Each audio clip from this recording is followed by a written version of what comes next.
Oke, Assalamualaikum teman-teman. Nah, hari ini kita akan belajar pertemuan yang ketiga, yaitu tentang kemampuan verbal ya. Oke, nah jadi di verbal itu ada apa aja sih kisi-kisinya gitu ya. Yang pertama tuh ada analogi, yaitu padanan kata gitu ya. Lalu ada silogisme tentang pengambilan kesimpulan gitu ya. Lalu analisis atau penalaran analitis gitu ya. Nah, itu biasanya untuk pengaturan urutan, posisi duduk, dan lain-lainnya ya. Nanti akan kita bahas materinya satu per satu. Oke. Nah, kita cek dulu analogi. Nah, analogi ini ya tentu saja kita harus mencari ya. Mencari padanan hubungan antar kata dari pasangan kata yang diberikan sama soalnya. Nah, pasangan kata tersebut memiliki hubungan yang berbeda-beda ya untuk setiap soal. Jadi, bisa aja yang akan ditanyakan dalam bentuk misalnya persamaan kata gitu ya atau sinonim atau bisa juga lawan kata gitu ya atau misalnya jenisnya gimana gitu ya atau hubungan sebab akibat kata benda dan sifatnya orang dan profesinya definisi gitu ya urutan peristiwa runtun peristiwa gitu ya nah ini sama ya dan lain-lain ya. Oke. Nah, gimana sih tipsnya untuk pengerjaan soal analogi? Oke, jadi tipsnya misalkan di sini ada eh, kata-kata di sebelah ruas kiri ya, dua kata di sebelah ruas kiri, lalu ada dua kata di sebelah ruas kanan. Nah, ini kan analogi ya, kita mau mencari hubungan yang di ruas kiri dengan yang di ruas kanan itu seperti apa. Nah, jadi polanya itu harus sama teman-teman. Jadi kalau misalnya A itu misalnya kata sifat, nah berarti si C itu juga kata sifat. Nah, B itu misalnya kata benda, nah si D itu juga kata benda. Atau mereka polanya seperti yang tadi, persamaan kata, lawan kata ya. Nah, jadi itu harus sama polanya masing-masing kata-katanya gitu ya. Oke, jadi seperti itu. Jadi teman-teman hati-hati ya terjebak. Nah, hati-hati terjebak ya. Misalnya teman-teman terjebak, misalnya dia kata yang pertama alat, kata yang kedua fungsi. Nah, jadi teman-teman balik fungsi dulu baru alat dulu. Nah, ini kan kebalik. Harusnya si alat itu sama di sini alat juga, di ini alat, ini harusnya alat juga, ini fungsi, ini harusnya fungsi juga gitu ya. Nah, kalau yang seperti ini artinya dibalik. Jadi dia sama. Jadi A itu harus yang padanannya C, yang B itu C sama yang D. Gitu ya. Oke, itu tips yang pertama. Lalu selanjutnya hubungannya ya, misalnya hubungan ruas kirinya itu gimana hubungan arahnya. Misalnya dia dari A ke B, berarti C ke D gitu ya. Atau dari B ke A, berarti dari D ke C gitu ya. Nah, bisa teman-teman lihat di sini gimana hubungannya tersebut arahnya dengan cara menjadikan dia sebuah kalimat tertentu yang nantinya dari dua kata tersebut kita gabungkan menjadi sebuah kalimat yang bermakna. Oke, jadi seperti itu. Nah, contoh soal yang pertama ya, teman-teman. Contoh soal yang pertama, di sini ada kata pertama telur dan kata keduanya butir. Ini di ruas kiri. Nah, kita mau cari padanannya di ruas sebelah kanan di sini. Oke, kira-kira telur sama butir itu gimana hubungan katanya antara telur sama butir? Oke, silakan teman-teman coba jawab dulu. Oke, sudah habis waktunya. Nah, jadi telur butir ini tentu saja hubungannya telur itu kan satuannya dalam butir ya, per butirnya gitu ya. Ini akan sama dengan, nah jadi di sini harus suatu benda juga ya, ini telur. Nah, berarti di sini tuh yang lebih tepat adalah yang E ya, teman-teman. Bawang siung ya, karena dia di sini satuan. Nah, satuan telur itu adalah butir. Nah, jadi kita teman-teman bisa bikin dari dua kata ini sebuah kalimat gitu ya. Sehingga kalimat tersebut bisa juga teman-teman gunakan untuk menjawabnya. Jadi satuan bawang adalah siung.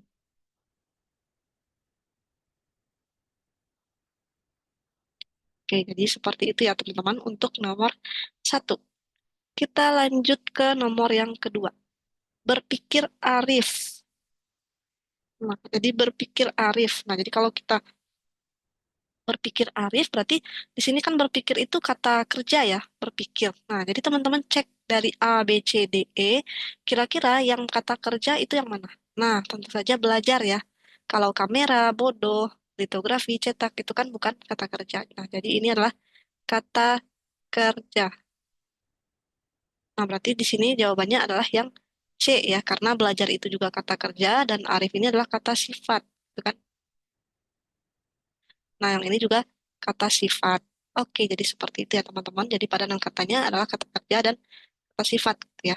Nah, berarti di sini belajar kata kerja, pandai itu kata sifat. Oke, jadi nomor dua jawaban yang tepat adalah yang C ya teman-teman. Oke, kita lanjut ke nomor yang ketiga. Nah, di soal analogi yang ketiga, ini ada air, lalu minyak.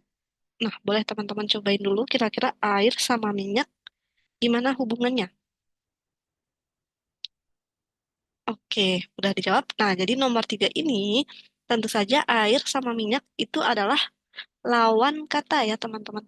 Ini adalah lawan kata.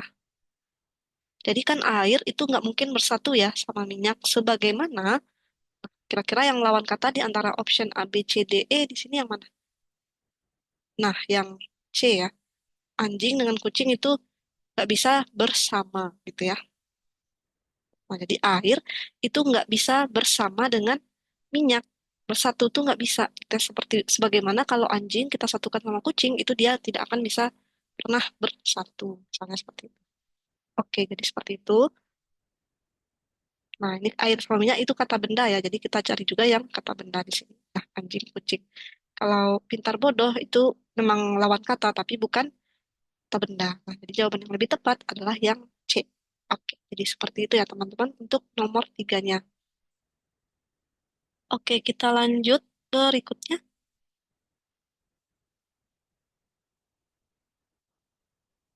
Berikutnya nomor 4 ya teman-teman. Oke, nomor 4 di sini soalnya masih analogi nih. Tapi sekarang kalau yang sebelumnya itu dua kata, nah sekarang tiga kata. Jadi analogi itu bisa tiga kata juga. Ya, nah caranya sama aja dengan yang dua kata. Teman-teman bisa gunakan kata-kata yang ada di sini, teman-teman bisa bikin dalam sebuah kalimat yang bermakna. Misalnya, tukang gergaji palu. Nah, berarti kan di sini tukang itu kan orang ya, subjeknya. Gergaji sama palu itu kan kata benda. Nah, berarti kan tukang di sini bekerja menggunakan gergaji dan palu gitu ya. Nah, berarti jawaban yang tepat yang mana, teman-teman? Nah, boleh teman-teman cobain dulu untuk nomor empatnya. Oke, benar ya. Nah, di sini berarti montir itu bekerja menggunakan obeng dan tang gitu ya. Karena montir itu subjeknya, orangnya, dan obeng dan tang itu adalah kata bendanya, itu yang digunakan untuk bekerja. Nah, yang lain, dokter, obat, stetoskop. Nah, apakah obat itu alat untuk dokter bekerja? Bukan kan? Obat itu adalah untuk mengobati pasien, gitu ya. Penulis kuas cat. Nah, penulis kuas cat. Kuas cat itu kan biasanya pe- pelukis ya. Nah, penari topi selendang. Nah, ini juga salah. Guru kapur topi. Nah, ini juga belum tepat. Nah, jadi jawabannya yang tepat adalah yang C ya, teman-teman. Montir, obeng, dan tang. Oke, berikutnya diselesaikan ragu. Nah, apakah analogi yang tepat untuk mengisi titik-titik di bawah ini? Nah, boleh teman-teman cobain dulu untuk nomor limanya diselesaikan ragu. Kira-kira jawaban yang tepat apa? Oke, silahkan dicoba dulu. Oke, benar ya. Diselesaikan ragu. Di sini tentu saja diselesaikan itu agar kita tidak ragu gitu ya. Sebagaimana dikonfirmasi agar kita tidak curiga. Nah, jadi jawabannya yang B ya. Jadi diselesaikan agar tidak ragu, sebagaimana dikonfirmasi ya, dikonfirmasi, dicek ulang gitu ya, agar kita tidak curiga gitu ya. Nah, jadi seperti itu. Oke, selanjutnya nomor 6. Berudu titik-titik sama dengan larva titik-titik. Nah, di sini kata yang kosongnya itu berpadanan ya. Nah, jadi berudu itu sama larva dan kata yang kosong di sini itu sama gitu ya posisinya dengan yang akan ditanya juga di sebelah ruas kanan. Kira-kira apa ya hubungannya berudu kata mudah larva kepompong berudu kecebong larva pupa. Nah, jadi ini kayaknya ini ya perubahan Metamorfosisnya ya menjadi, jadi berudu menjadi apa nih? Kata muda ya, sebagaimana larva menjadi kepompong. Oke, jadi seperti itu ya teman-teman. Oke, jawaban yang tepat di sini adalah yang A. Jadi berudu menjadi katak muda, sedangkan larva itu menjadi sebagaimana larva menjadi kepompong. Oke, itu untuk yang nomor 6. Kita lanjut ke nomor yang berikutnya ya, nomor 7. Pakaian lemari. Nah, kira-kira yang mana nih teman-teman? Boleh teman-teman cek dulu nomor 7-nya, pakaian dan lemari. Nah, pakaian jadi kan di sini kita bisa buat ya sebuah kalimat yang menggunakan kata pakaian dan lemari. Jadi, pakaian itu letaknya di dalam lemari gitu ya, sebagaimana air letaknya di ember. Oke, benar ya teman. Nomor berikutnya, nomor 8. Makan, titik 2 lapar. Nah, sebagaimana lampu, titik 2. Oke, silakan teman-teman cobain dulu. Nah, benar. Jawabannya yang E ya. Jadi makan, kita butuh makan karena kita lapar gitu ya. Jadi kita butuh lampu karena gelap. Oke, jadi jawabannya yang E. Oke, lanjut ke nomor 9. Kertas kayu diolah. Nah, jadi ini tiga kata. Nah, kira-kira lanjutannya tuh apa gitu ya? Padanan katanya di sini tiga kata berikutnya yang mana? Oke, jadi kertas itu akan diolah menjadi kayu. Jadi dia kertas diolah menjadi kayu. Nah, berarti selanjutnya di sini donat ya. Cocok kan ya berarti ya donat ya. Donat dimasak menggunakan tepung gitu ya. Oke, jadi seperti itu untuk nomor 9. Kita lanjut ke nomor 10. Tangkai kelopak bunga. Tangkai ada kelopak, ada bunga. Oh, ini berarti bagian dari bunga gitu ya. Nah, bagian dari bunga berarti selanjutnya adalah bagian dari kira-kira yang mana? Oke. Nah, berarti jawabannya tuh yang tepat di sini adalah yang B ya. Pelepah, tangkai, daun. Oke, bagian dari daunnya. Jadi seperti itu untuk nomor 10-nya. Oke, kita lanjutkan nomor 11. Gembok kunci. Jadi gembok digunakan untuk mengunci gitu ya, sebagaimana televisi dinyalakan dengan listrik. Jadi gembok dibuka dengan kunci, sebagaimana televisi dibuka dengan listrik. Oke, jadi jawabannya yang E ya. Oke, nomor 12. Bayi, anak-anak, remaja. Nah, ini kan berarti pertumbuhan ya. Jadi dari bayi, anak-anak ke remaja. Arti berikutnya adalah yang yang mana teman-teman? Nah, benar yang E ya. Ulat, kepompong, kupu-kupu. Oke, benar. Nah, nomor 13. Padi, tikus. Nah, itu sama padanannya dengan pohon kelapa, titik-titik. Oke, jadi padi gitu ya. Padi itu hamanya kan tikus. Sebagaimana pohon kelapa tadi Oke, sebagaimana pohon kelapa itu namanya tumbang.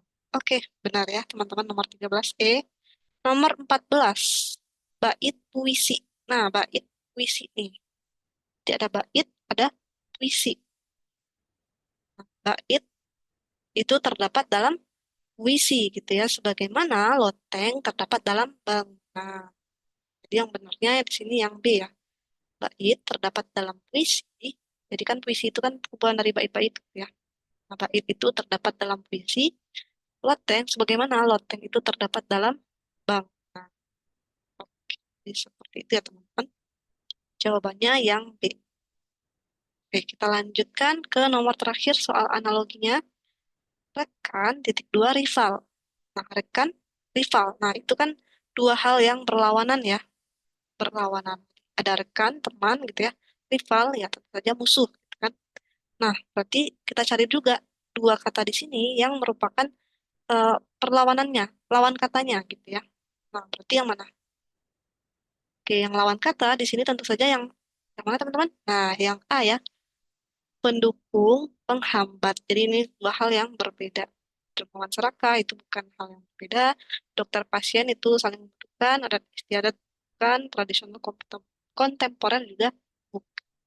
Oke, jadi nomor 15 jawaban yang tepat adalah yang A ya. Oke. Nah, jadi seperti itu untuk soal analoginya. Nanti kita akan bahas lagi soalnya di layout dan juga mini quiznya ya, teman. Kalau teman-teman ada yang ingin bertanya, boleh banget ya untuk disampaikan di grup WhatsApp-nya. Oke, kita lanjut lanjut ke silogisme ya, teman-teman. Nah, silogisme ini masih bagian dari tiu verbal. Oke, silogisme itu hal yang penting di sini. Yang pertama itu adalah modus ponens, gitu ya. Modus ponens itu salah satu logika matematika gitu yang digunakan untuk mengambil kesimpulan. Premisnya, premis yang pertama itu biasanya P maka Q, lalu premis yang kedua adalah P. Berarti kesimpulannya adalah Q gitu ya. Nah, itu namanya modus ponens gitu ya.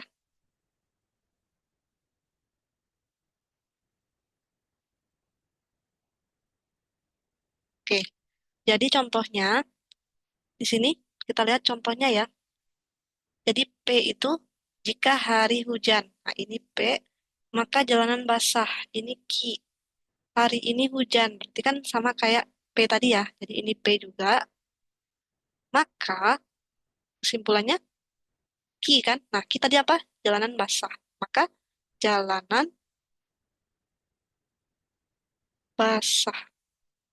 Oke, jadi seperti itu ya teman-teman untuk silogismenya. Modus ponensnya. Nah, itu modus yang pertama. Jadi ini salah satu pengambilan kesimpulan gitu ya, yang ada pada logika matematika. Jadi kita kalau yang seperti ini gitu ya, bisa teman-teman gunakan modus ponens. Jika maka P maka Q, lalu ada premis yang kedua P, maka kesimpulannya pasti Q. Itu yang namanya modus ponens. Nah, selanjutnya di sini modus tollens. Premis yang pertama, P maka Q. Lalu premis yang kedua, negasi Q. Nah, jadi negasi itu artinya adalah perlawanan ya. Negasi itu adalah lawan. Lawannya. Kalau misalnya dia sakit, berarti lawannya tidak sakit. Kalau lawannya, kalau awalnya hujan, berarti lawannya tidak hujan. Dan seterusnya ya. Oke, kita lihat contoh soalnya. Jika dia rajin belajar SKD. Oke, ini berarti kalimat yang merupakan P ya. Ini P, maka dia akan lulus CPNS. Nah, dia akan lulus CPNS berarti Q. Nah, berarti kan P maka Q ya. Jadinya P maka Q. Dia tidak lulus ujian CPNS. Nah, tadi lulus ujian CPNS itu Q. Kalau tidak lulus berarti ya lawan dari Q. Nah, berarti kesimpulannya berdasarkan modus tollens, tentu saja teman-teman bisa mengambil kesimpulannya adalah negasi P. Negasi P-nya di sini apa? Dia kalau P-nya dia rajin belajar, berarti kalau lawannya dia tidak rajin belajar. Ada kata tidaknya ya. Tidak rajin belajar. SKD. Oke, jadi seperti itu. Nah, berikutnya yang terakhir yang ada di matematika, logika matematikanya di sini adalah modus silogisme. Nah, di modus silogisme itu kita punya dua kalimat. Premis yang pertama, P maka Q, lalu premis yang kedua, Q maka R. Nah, dipastikan kesimpulannya kalau teman-teman ketemu soal seperti ini, langsung saja kesimpulannya adalah P maka R. Ya. Nah, contoh, jika hari ini hari Minggu, Andi pergi kursus piano. Oke, berarti yang sebagai P-nya yang mana? Yang ini ya, hari ini hari Minggu. Andi pergi kursus piano berarti Ki. Jika Andi pergi kursus piano berarti Ki lagi gitu ya. Ibu pergi kursus menjahit. Berarti ibu pergi kursus menjahit adalah R. Nah, berarti kesimpulannya adalah P maka R gitu ya. Jadi kesimpulannya jika hari ini hari Minggu, ibu pergi kursus menjahit. Nah, jadi seperti itu ya teman-teman untuk contoh silogisme. Oke. berikutnya di sini ada beberapa ketentuan ya dalam menarik kesimpulan dalam silogisme. Yang pertama, jika pernyataan didahului kata semua, maka kalimatnya tidak boleh dibalik ya teman-teman. Tetapi kalau misalnya ada kata sebagian atau beberapa, maka kalimatnya boleh dibalik. Nah, jadi contohnya, semua kumbang berwarna hitam. Nah, kalau teman-teman balik semua yang berwarna hitam adalah kumbang, berarti salah ya. Kalau misalnya ada kata-kata beberapa dosen adalah profesor, berarti kalau dibalik beberapa profesor adalah dosen, ini sama artinya, sama maksudnya. Jadi boleh teman-teman balik. Kalau yang semua tadi, itu kalau teman-teman balik, jadinya dia salah. Oke, jadi seperti itu maksud dari nomor satu.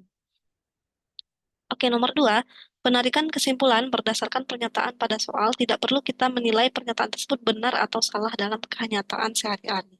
Jadi teman-teman nggak perlu ya teman-teman misalnya berdasarkan kehidupan sehari-hari gitu ya. Jadi karena ini harus dihindari gitu ya. Tidak ada opini gitu ya. Opini-opini teman-teman gitu ya dalam menyelesaikan soal itu di ini kan ya. Halo Kak Sheila. Iya, halo Kak.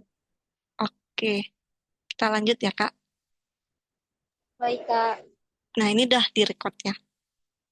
Oke, jadi silogisme yang kedua gitu ya. Jadi kalau misalnya ada soal silogisme dan ternyata bertentangan gitu ya dengan kehidupan sehari-hari, nah itu jangan disamakan gitu ya karena silogisme itu pasti apa yang ada pada soal gitu ya yang kita ambil kesimpulannya. Jadi seperti itu maksud pernyataan nomor dua. Lalu pernyataan nomor tiga. Ada kata sebagian, beberapa, dan ada. Nah, jadi kalau kata-kata sebagian, beberapa, atau ada ini, itu bisa digantikan dengan kata sementara ya. Jadi sama artinya sementara, sebagian, beberapa, ada. Nah, jadi seperti itu maksudnya. Oke, kita cek berikutnya. Nomor empat, kata dan. Nah, jadi mungkin banyak yang terkecoh di sini. Kalau misalnya ada kata dan, pada pernyataan menunjukkan bahwa kedua syarat harus ada ya. Kedua syaratnya harus ada. Tidak boleh dipilih salah satu saja. Kalau misalnya ada kata-kata dan gitu ya dalam silogismenya. Nah, yang kelima, kalau ada kata-kata atau. Nah, kalau kata-kata atau itu menunjukkan bahwa kedua syarat boleh dipilih salah satu saja. Nah, nanti akan kita lihat ya contoh soal yang memakai kata dan atau dalam soal silogismenya.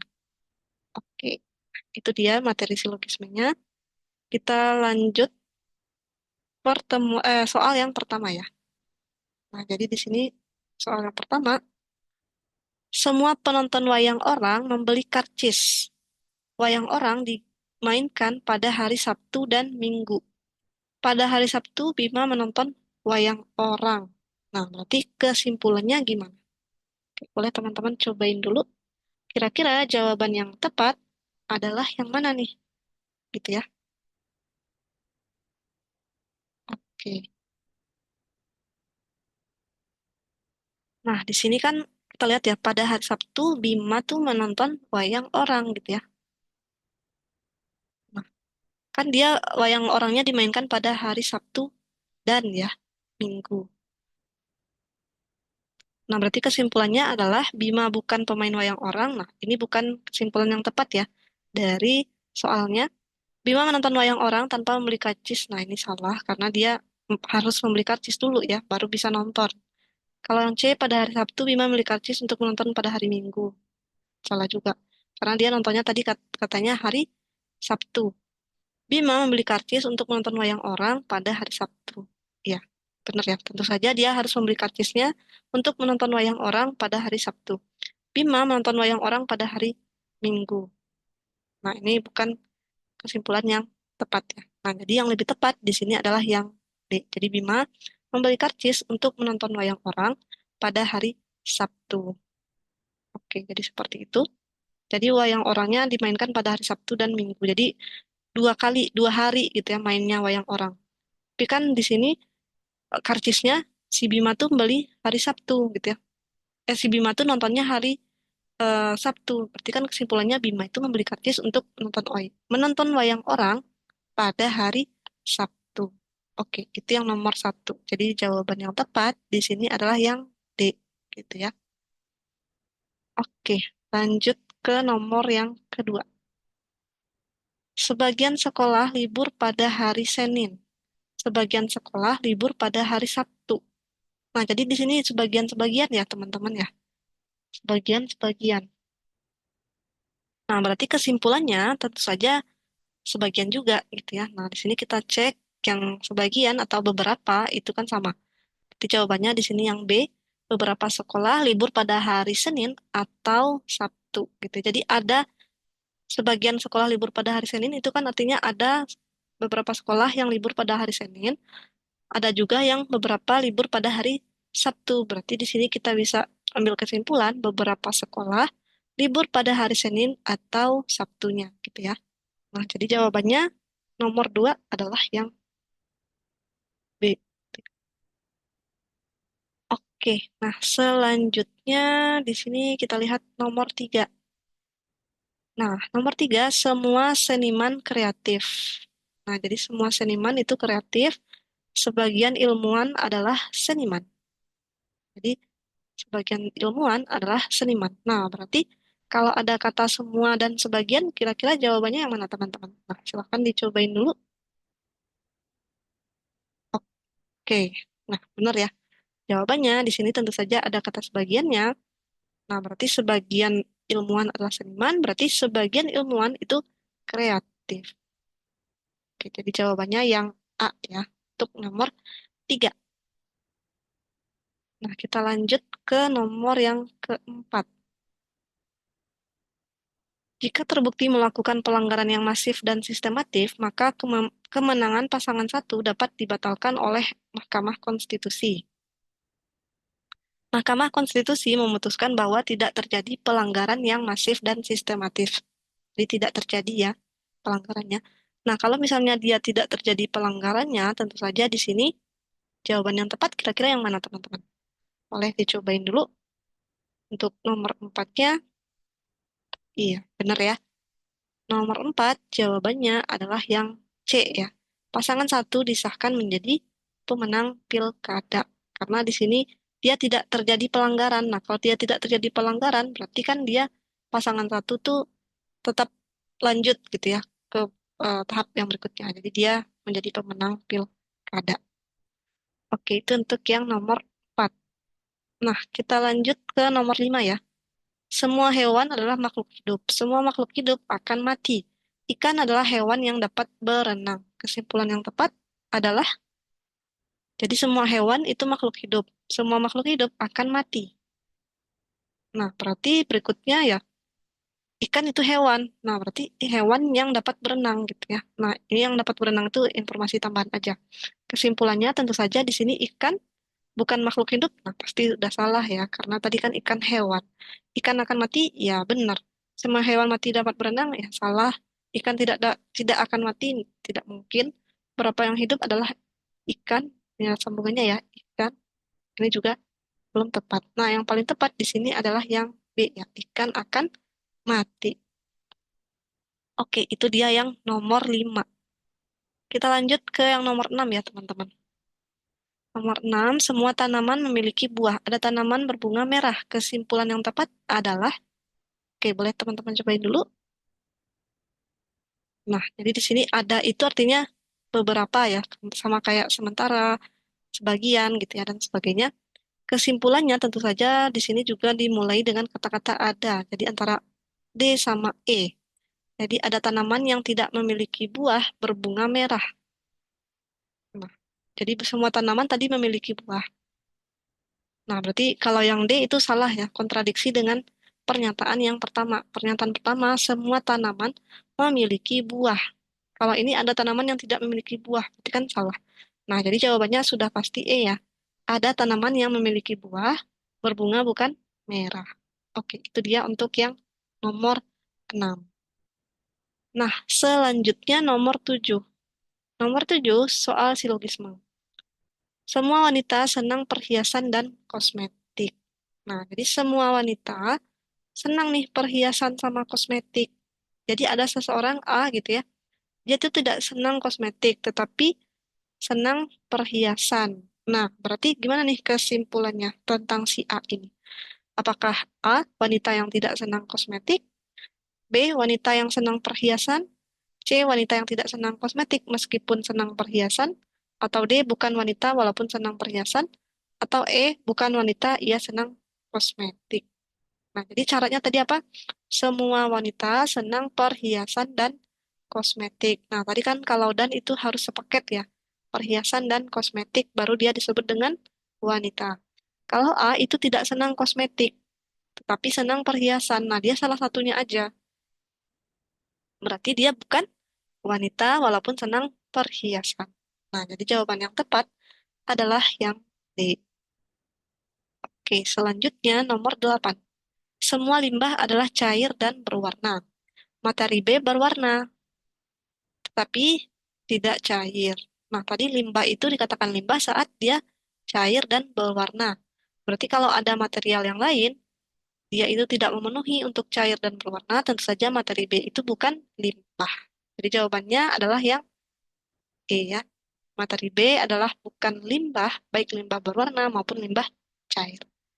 Oke, itu dia yang nomor 8.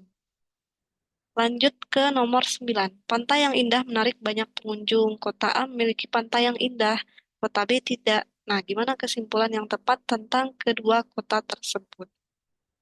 Nah, jadi pantai yang indah menarik banyak pengunjung ya. Kota A memiliki pantai yang indah, kota B tidak. Berarti kesimpulannya tentu saja di sini adalah yang D ya. Kota A akan banyak pengunjung gitu ya, dan kota B tidak banyak pengunjung. Karena kan dia tadi disebut banyak pengunjung saat memiliki pantai yang ini. Soal terakhir dari silogisme, nanti kita akan bahas lagi soal-soal yang berikutnya ya teman-teman. Nah, kalau teman-teman ada yang ingin bertanya, boleh banget ya untuk bertanya. Bahkan bisa ditanyakan di grup gitu ya, dengan bebas. Oke, berikutnya kita akan masuk ke penalaran analitis ya teman-teman. Nah, penalaran analitis itu secara garis besar, tentu saja itu membuat urutan ya. Urutan kualitas gitu ya. Urutan kualitas itu kayak berat barang, ini berat barang ya. Tinggi badan gitu ya, usia itu kualitasnya atau yang lain-lainnya. Lalu kuantitas, kuantitas itu besarnya ya. Misalnya nilai, skor, keuntungan, siapa yang lebih untung, siapa yang lebih rugi misalnya, dan lain-lain, nilainya siapa yang paling tinggi, dan lain-lain ya. Lalu misalnya urutan tempat atau posisi duduk, misalnya berhadapan, urutan posisi duduknya melingkar atau bersebelahan. Nah, itu biasanya tiga ini gitu ya di penalaran analitis. Nah, tipsnya, tips dan triknya gitu ya untuk penalaran analitis, teman-teman bisa yang pertama tuh cari informasi kunci. Nah, biasanya tuh informasi kuncinya di data-data terakhir gitu ya, biasanya gitu ya, atau di tengah gitu ya. Nah, yang kedua itu visualkan agar lebih mudah. Nah, visualkan ini misalnya kalau yang tempat duduk melingkar. Nah, teman-teman boleh gambarkan dulu posisinya gitu melingkar. Misalnya ada berapa orang, ada eh, berapa ya? Ada 6 orang. Nah, berarti ini posisinya satu, dua, tiga, empat, nah, enam di mana ya? Masalah nih. Ya berempat orang aja, misalnya 4 orang, gitu ya. Oke. Nah, jadi berempat orang. Atau misalnya 8 orang. Nah, udah kita tambahin di sini kan. Nah, kalau berhadapan, kalau duduk melingkar itu yang seperti ini berhadapan. Kalau yang berseberangan, tentu saja di sini tuh kalau dia berseberangan, nah ini sama ini tuh berseberangan. Yang ini sama yang di sini tuh berseberangan. Nah, itu berseberangan ya. Yang merah itu berseberangan, berseberangan. Sedangkan yang biru tadi dia berhadapan ya. Oke. Nah, jadi ini adalah visualnya gitu ya. Visualnya agar teman-teman lebih mudah dalam menentukan urutannya. Nah, setelah itu ya tentu saja kita harus mengurutkannya dengan teliti. Jadi 3 tips ini cukup ya untuk menyelesaikan soal analitis ya, karena soal analitis ini juga menggunakan logika ya, sama kayak yang silogisme tadi. Oke, kita lihat contoh soal. Nah, Oke, teman-teman boleh di-pause dulu terus dibaca gitu ya soalnya. Silahkan dibaca dulu.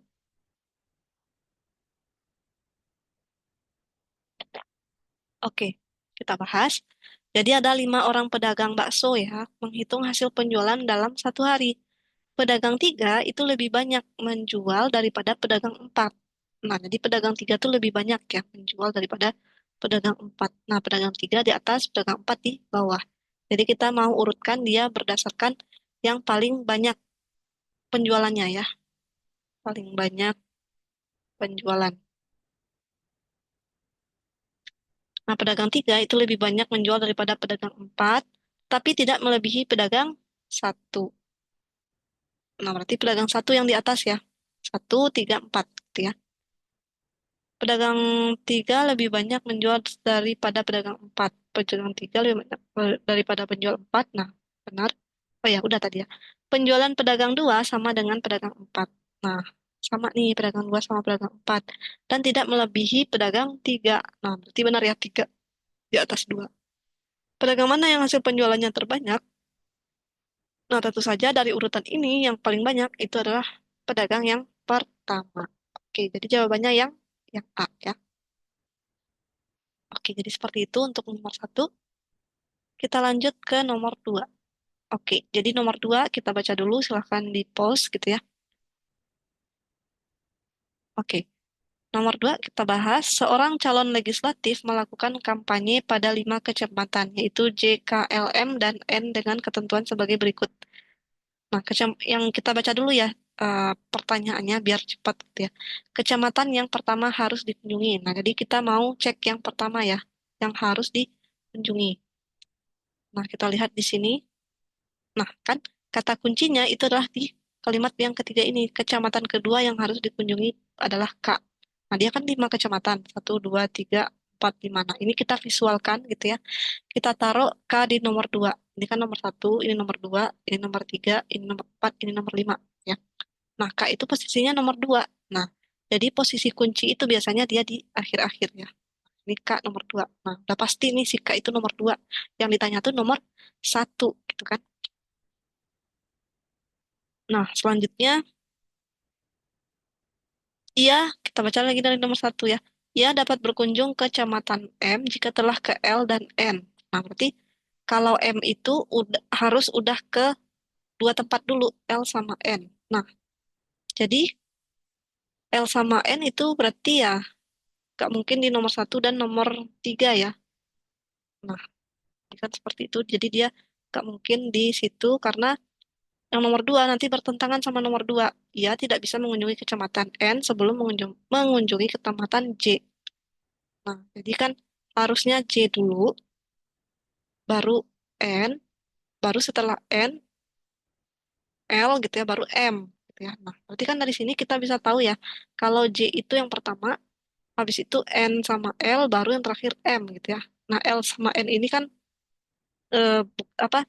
Nggak perlu kita cek ya yang mana yang nomor 3 yang atau yang mana yang nomor 4 di sini.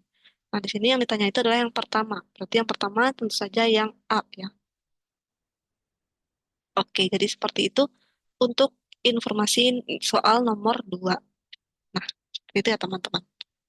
Nomor 2-nya, jadi kita harus mengurutkan ya. Oke, lanjut ke nomor 3. Nah, nomor 3 ini adalah duduk melingkar ya teman-teman. Dalam sebuah meja bundar. Jadi pada suatu jamuan makan malam, 8 orang eksekutif muda, Aga, Didi, Laura, Gael, Mikel, Rani, dan Togi duduk mengelilingi satu meja bundar. Nah, ketentuannya, Gael itu duduk berseberangan dengan Aga, Mikel duduk di antara Togi dan Lala, Laura dan Lala duduk tepat berhadapan, Togi duduk 2 kursi terpisah dari Aga. Nah, kita visualkan dulu seperti yang tadi, jadi teman-teman bikin dulu gambar melingkar gitu ya, untuk menyusun posisi duduknya. Ada 8 orang, ya udah kita ambil tempatnya, ini 1, ini 2, ini 3, ini 4, 5, 6, 7, 8. Nah, berseberangan tadi miring ya teman-teman. Kalau berhadapan kayak vertikal atau horizontal gitu ya. Nah, di sini Gael duduk berseberangan dengan Aga, Michelle duduk di antara Togi dan Lala, Laura dan Lala duduk berhadapan, tepat berhadapan. Nah, boleh ya, Laura dan Lala itu boleh vertikal atau boleh horizontal. Nah, misalnya kita mau vertikal, jadi Laura misalnya di sini, Lala di sini, gitu kan. Togi duduk dua kursi terpisah dari Aga. Nah, Michelle duduk di antara Togi dan Lala. Nah, ini kan Lala.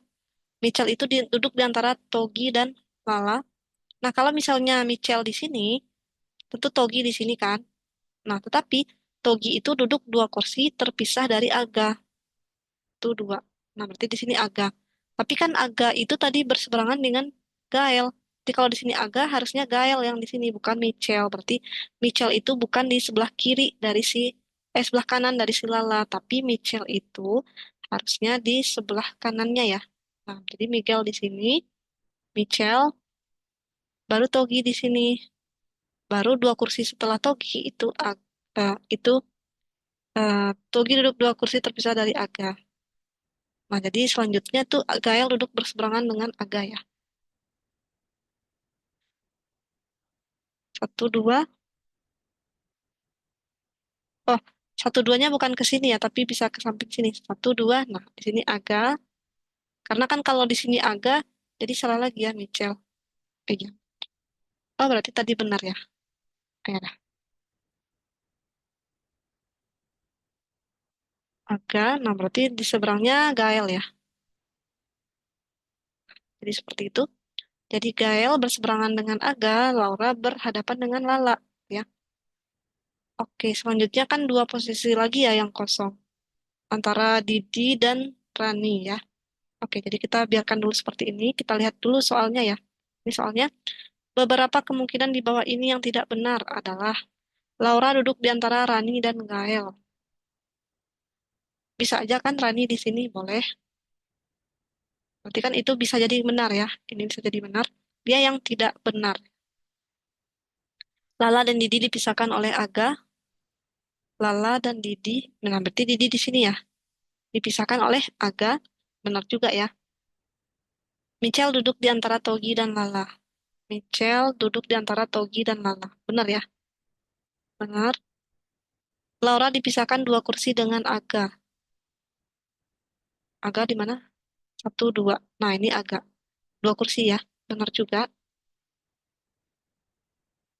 Didi duduk di antara Gael dan Togi. Didi duduk di antara Gael dan Togi. Ini Gael di sini, Togi di sini. Didi di sini. Nah, jadi Didi itu bukan di antara Toel dan Gigi ya. Salah. Gael dan Togi ya. Jadi di sini pasti yang E-nya yang salah, yang tidak benar. Oke, jadi seperti itu ya teman-teman. Untuk nomor tiga.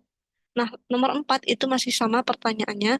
Bila Michael dipisahkan oleh dua kursi dengan Didi, pernyataan di bawah ini yang benar adalah bila Michael dipisahkan dua kursi dengan Didi, Michael dipisahkan dua kursi dari Didi, satu kursi, dua kursi. Nah, Didi di sini ya, benar ya Didi di sini. Yang benar, pernyataan yang benar, yang mana? Michael dan Rani dipisahkan oleh dua kursi. Michael dan Rani dipisahkan oleh dua kursi. Salah ya, Michael sama Rani itu dipisahkan oleh satu, dua, tiga, tiga kursi ya. Ini salah.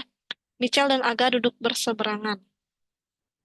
Michel dan Aga itu cuma dipisahkan oleh satu kursi, kursi Lala. Nah, berarti salah. Didi dan Togi duduk berhadapan. Benar nggak? Oh, benar ya. Didi dan Togi duduk berhadapan. Oke, benar. Nah, jadi yang benar tentu saja yang C ya. Yang D sama E itu salah ya. Lala duduk di sebelah Gael. Benar nggak Lala di sebelah Gael? Salah ya. Ini Lala, ini Gael. Salah. Kalau Rani duduk di dekat Togi, berarti Rani di sini dekat Togi. Nah, dia jauh nih jaraknya. Dipisahkan oleh dua kursi, Gael sama Laura. Nah, berarti bukan jawaban yang benar. Berarti yang benar di sini adalah yang C ya, teman-teman. Oke, selanjutnya, bila Michelle dan Rani duduk berseberangan, pernyataan di bawah ini yang benar adalah bila Michelle dan Rani duduk berseberangan, pernyataan yang benar. Nah, Michelle sama Rani duduk berseberangan. Kita lihat. Iya, benar ya. Michelle sama Rani duduk berseberangan. Nah, sini kan duduk berseberangan. Yang benar pernyataannya. Gael duduk berhadapan dengan Didi. Nah, salah ya. Gael itu berhadapan dengan Aga tadi ya, berdasarkan soal juga. Ini juga salah. Kan Gael duduk berseberangan dengan Aga. Gael duduk di sebelah Michelle, Lala duduk di sebelah Didi. Salah juga. Rani duduk di antara Laura dan Didi. Nah, ini ya yang benar ya. Rani kan duduknya tadi di antara Laura dan Didi. Oke, jadi jawaban yang benar adalah yang D. Oke, kita lihat lagi nomor yang terakhir untuk soal eh, duduk melingkar. Pernyataan di bawah ini yang benar adalah Didi duduk di antara Gael dan Togi. Salah ya. Jadi tadi di antara Rani dan Aga ya. Rani duduk dipisahkan dua kursi dengan Togi. Iya, benar ya. Dipisahkan dua kursi dengan Togi itu bisa ke atasin ya. Nah, satu kursi, dua kursi. Nah, ini Togi. Nah, jadi terpisah oleh dua kursi. Ya, benar ya. Jawabannya yang B ya. Oke, jadi yang C, yang D, yang E salah ya teman-teman. Nanti teman-teman bisa lihat ya dari gambar yang tadi. Oke, itu dia untuk yang duduk melingkar. Kita cek nomor terakhir di sini. Ini duduk melingkar. Nomor 7 ya. Oke, silakan teman-teman cek dulu jawabannya. Oke, benar. Nah, nomor 7 kita cek X lebih tua dari N. Nah, jadi kalau penelaran analitis seperti yang tadi ya, kita urutkan berdasarkan urutannya dari atas ke bawah atau dari bawah, atas ke bawah atau bawah ke atas. Jadi X itu lebih tua dari N. X lebih tua dari N. Jadi kalau aku berarti semakin ke atas semakin tua ya. X lebih tua dari N, E lebih muda dari A. Kita cek dulu di sini E lebih muda dari A. A baru E, kan? T lebih muda dari N. Nah, berarti T itu di bawah N. X lebih muda dari E. Nah, X lebih muda dari E. Berarti kan di sini pindah semua ya ke bawah. X, N, T. Kan? N lebih tua dari T. Ya, benar kan? N di atas T. Maka yang termuda adalah ya si T. Nah, jadi jawabannya yang D. Ya. Oke, jadi seperti itu. Untuk materi verbal kita hari ini, ya mudah-mudahan teman-teman bisa memahami materinya dan nanti akan dibagikan record kelas dan eh, PPT-nya juga, gitu ya. Semoga teman-teman bisa memahaminya dengan baik. Dan kalau misalnya teman-teman ada yang bertanya, boleh banget ya untuk ditanyakan. Oke, oke, kita cukupkan dulu sampai di sini materinya. Sampai jumpa lagi ya teman-teman di lain kesempatan. Oke, ditunggu ya tryout yang kedua dan yang ketiganya. Semangat terus teman-teman belajarnya. Aku akhiri pertemuan kita hari ini. Assalamualaikum warahmatullahi wabarakatuh. Ya, mohon maaf apabila ada kesalahan kata dan perbuatan ya teman-teman. Oke, Baik, Waalaikumsalam warahmatullahi wabarakatuh, Kak. iya.